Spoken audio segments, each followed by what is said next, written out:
Shabbat Shalom.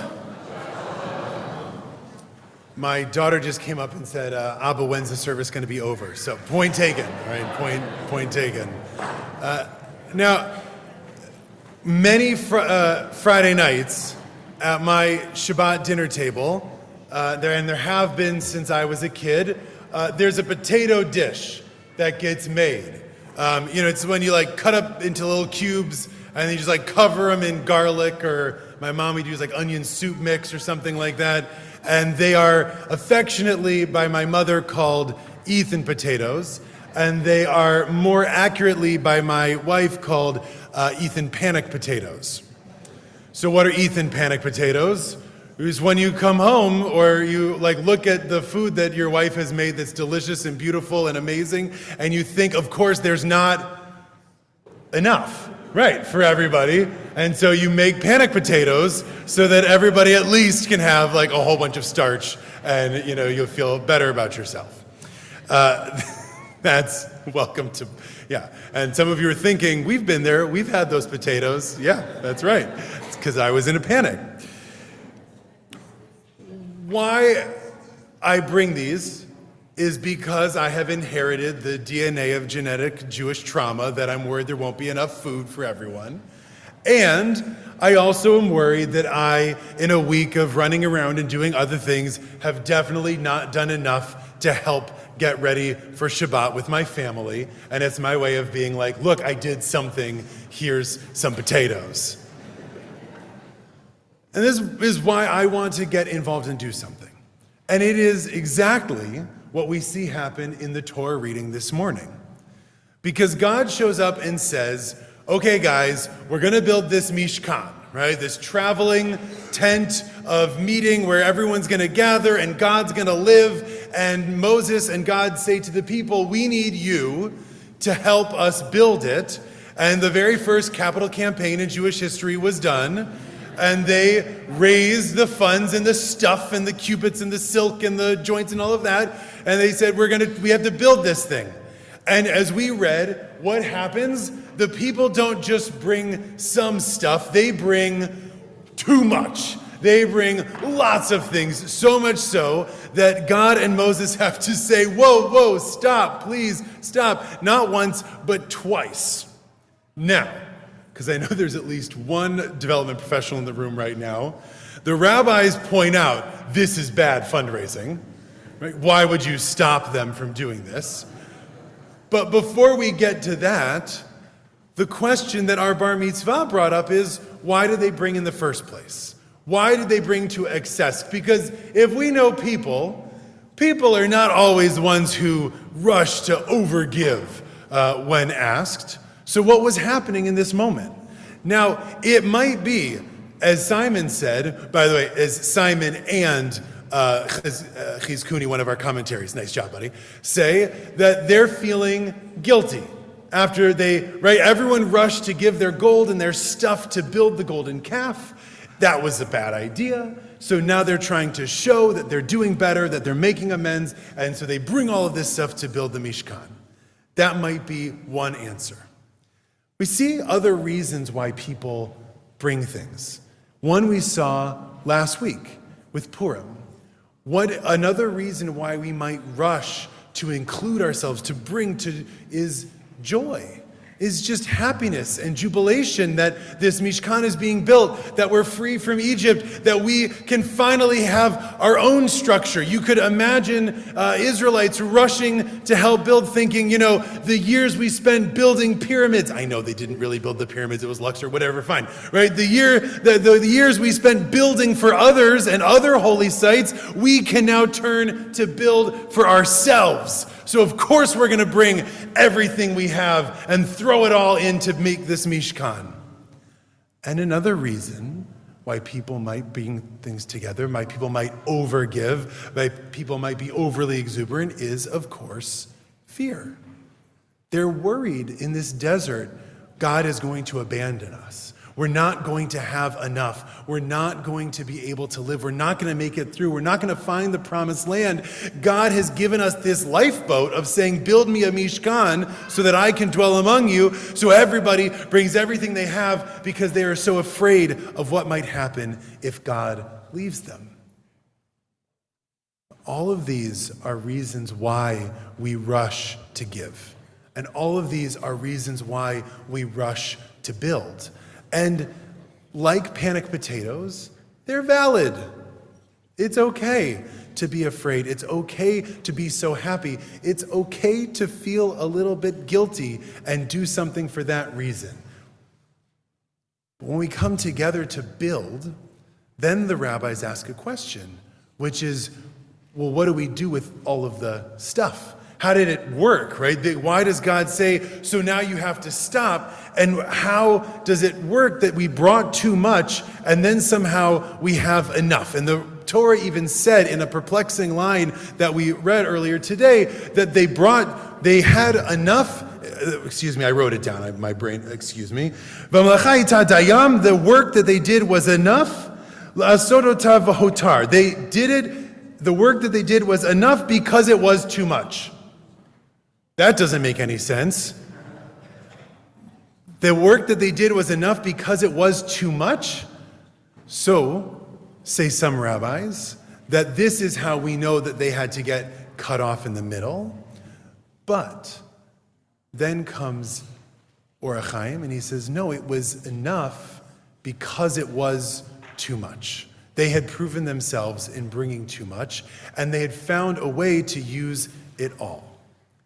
And in this, I think we see a parallel to the beginning of the Parsha and the end of the Parsha. Because the Parsha begins with Shabbat, and it ends with the creation of the Mishkan. So what do these two things have in common? Often we say that what they have in common is that we're building something, right? We're building a palace in space in the Mishkan, and we're building a palace in time with Shabbat. But I think that what they have in common is, in fact, this idea of stopping and saying we have enough. Shabbat is a moment where we say, we've done enough for this week. We have enough. We can rest for 25 hours. And this moment of the Mishkan is God saying, you've brought enough. You've done enough. We can build our Mishkan now. And in our lives, there is no limit to the things that we can do. More and more and more, we see every time we pull out our phones, every time we look at anything, the millions of billions of things that need our attention, the millions of billions of things that need our dollars, the millions and billions of things that need our love, our care, our concern. It is unending. And we have to be able to find a way to know when we've done enough. And the answer is that we've never really done enough, but we have to find our ability to stop. And so we see an example of that with Shabbat. What kind of stopping is Shabbat? Shabbat is a just total stoppage, no matter what, no matter where you are, when 5:58 rolls around, or 6:45, or whatever it was, right? Shabbat comes in, you stop. It doesn't matter if you are in the middle of something, it just happens, you're done, you put it away for 25 hours. Shabbat is a kind of rest before you get back in the game.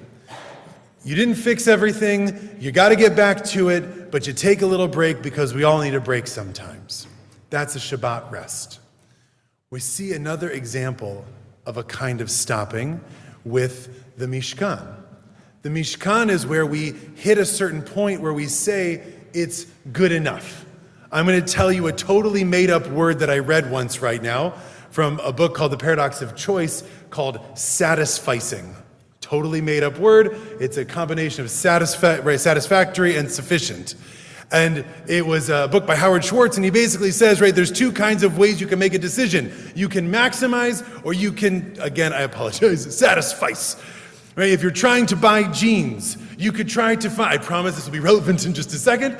If you're trying to buy jeans, you can either run around trying to buy the absolute best jeans for the absolute lowest cost. You can go to every store, you can search online, you can just do everything you need, and you might find a good pair of jeans. What's a designer jean label? Some Levi's, I don't know, whatever, okay. Thank you, yes, that one, whatever you just said. Yeah, the best jeans for $2, but you've spent all this time doing it. Or you can set a level and you say, you know what, I need jeans that fit and they gotta be less than $100. And if I find them for $95, I'm buying the jeans, even if there's one for $80 down the street. I hit my level, I'm good. And what Schwartz shows in his book is that people who maximize will get better jeans for less money. They will eventually find a better deal, but they will be much, much, much less happy about their decision than people who just, sorry, I saw that, the people who just buy the jeans that fit for them and move on. That's what the Mishkan is sort of telling us to do. The Mishkan says, yeah, there's always more gold you could bring. There's always more green silk we could add. The Mishkan could be 5 stories tall if we want it to be. But you know what? God gave the specs. We brought enough stuff. Shabbat Shalom. Thank you for building this Mishkan. And then we find a third kind of stopping in what we just announced a few minutes ago, the holiday of Pesach that's about to come. Because Pesach operates as a foil in many ways to Purim. Purim is a holiday of excess, exuberance, frenetic joy. We're drinking everything. We're eating everything. We're throwing food at each other. We're just so happy. And Pesach is the opposite. Pesach is a holiday where we are cutting things out, right? Pesach is a holiday where we are adding rules, adding laws, right? Where we are making life a little bit stricter and harder for us for at least a week. But it's not just getting rid of anything, it's one specific thing. The holiday of Pesach, my friends, is about refining ourselves and getting rid of whatever chametz means to us, right? Whatever this leavened bread is, it's about getting those things out of our lives. And that's another kind of stopping. Not stopping completely, but stopping certain things. Saying, this I am done with, I'm out of my life. Earlier this week, I took Instagram off my phone. Done, out. I'll see you in a week. I'll be back on, I'm sure. But for now. So, there is a lot in our world. And I know, buddy, I'm done, I promise. There's a lot that's being asked of us. Thank God we have a lot of things we can give. We are blessed with time. We are blessed with strength. We are blessed with reservoirs of resilience. We are blessed with joy and happiness and stuff that we can give. And we have to. The world needs it of us. We also have to find the time and the ability to stop. And sometimes it's a Shabbat, where we just take a break and we turn our phones off and we just live a little, we say hi to friends, and then we get back in the game tomorrow. And sometimes it's a Mishkan where we say, it's enough, Dayenu, we've been there, we've got it, it's good enough, let's be holy. And sometimes it's Pesach where we decide there's something, one thing, two things that we need to get rid of and stop those. Our job is to figure out which one we need as we go through the next week, as we go through our world. We have to figure out how we can be enough. Shabbat Shalom.